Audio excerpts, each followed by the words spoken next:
So what do you say to the girl or guy sitting in this audience that has got a bit of a predisposition to want to be liked by many or most? If you don't get over that, you're doomed. Because what happens is this: you start to create a whole bunch of people that aren't even yourself. You never figure out who you are. You never live up to your dreams, your ambition. You live up to what whoever is around you that you like so much, that you want to emulate and be like so much. You live their dreams. You lose your power. You lose your power. The ultimate power is owning yourself. I had to reinvent a human being. I sat at home for so many fucking nights by myself, broken not just physically, mentally, spiritually, but then I sat back and said to myself, I invented a motherfucker.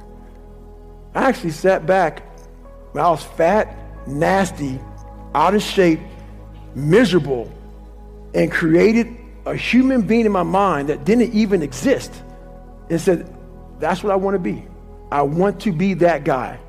I want to be a guy that's capable of doing exactly what I'm doing today. And you have to, if you weren't born that guy, that mentally strong guy, he can be made. Woman, man, whatever the hell you are, it can be made. But in making that person, you have to be able to turn down book deals. You have to be who the fuck you are every day of your life, and never care about anybody who gets in your way that says you're not doing something the proper way. I was always afraid of people not wanting to, like when you get beat as bad as I did, I lied all the time. I wanted to be accepted and loved and all that shit that I created about 50 people. Whatever you like, I like. Just if you would be my friend, just be my friend. And that's where we get lost in life. When I post about suffering, this whole new, kinder, gentler, soft-ass fucking world, they just fucking, oh God, this is horrible. We talking about, no. Suffering, if you know how to do it without making it out to be like, I'm not talking about you have to go through cancer. But I guarantee one thing, man, I bet you're a better motherfucker mentally, if you look at it the right way. Everything I went through in my life, every bad fucking thing I went through in my life, the 2 heart surgeries, all the name calling, being everything I went through. If you learn how to flip that motherfucker on top of his head and say, hang on, there's so much power in this fucking thing. And if you look at life as it is a trial ground, a testing ground for where you need to belong, where you need to go, suffering is a fact of life. If you look at suffering the right way, it's a great tool to callous your mind. If you look at it as suffering, woe is me, this is bullshit, God, kicking rocks.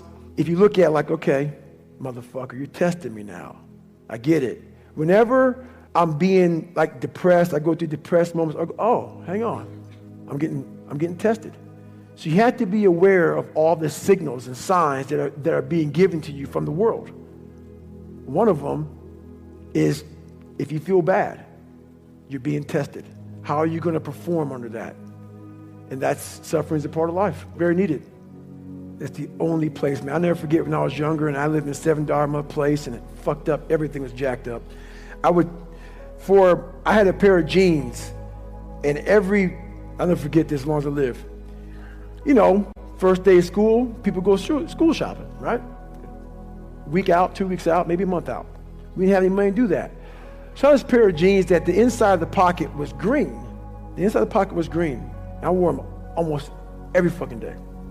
So what I did for the next year of school was I cut that pocket out so the green would show, so it looked like a new pair of jeans. All I wanted was money. All I wanted was a nice car, was a nice home. The second I got the fucking money to do it, I realized it's bullshit. That's why I don't own a car. I don't own a place. I don't own shit. You will see me wearing the same fucking shit every fucking day. Nothing. What I realized is all I wanted in my life was look at that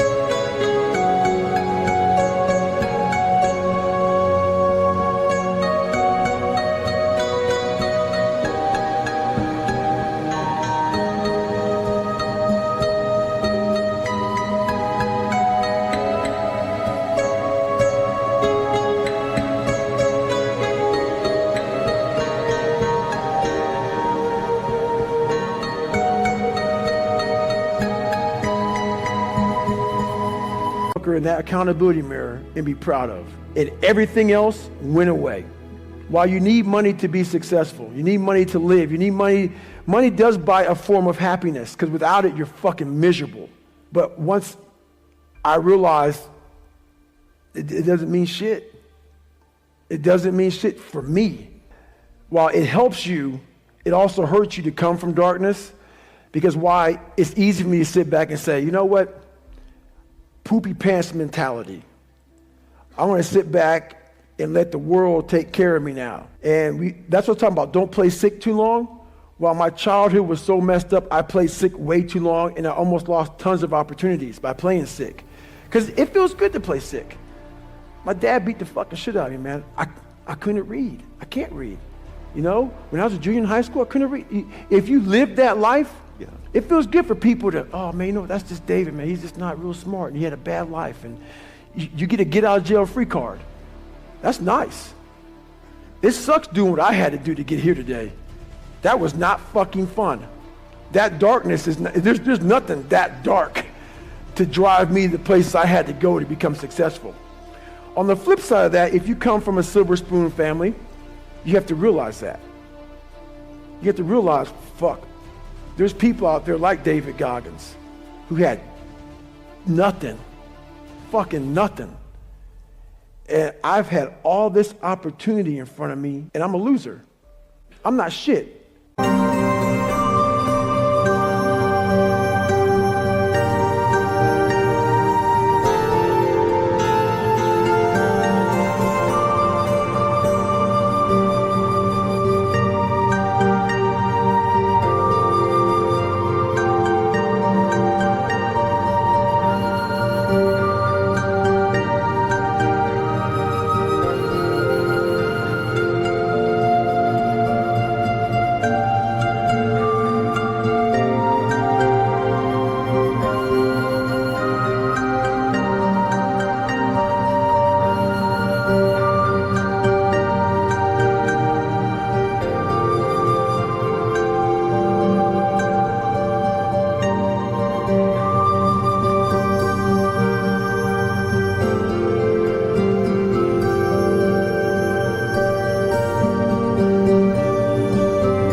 So what does that say about me? The conversations are very similar. You have all this opportunity and you've gone nowhere with it.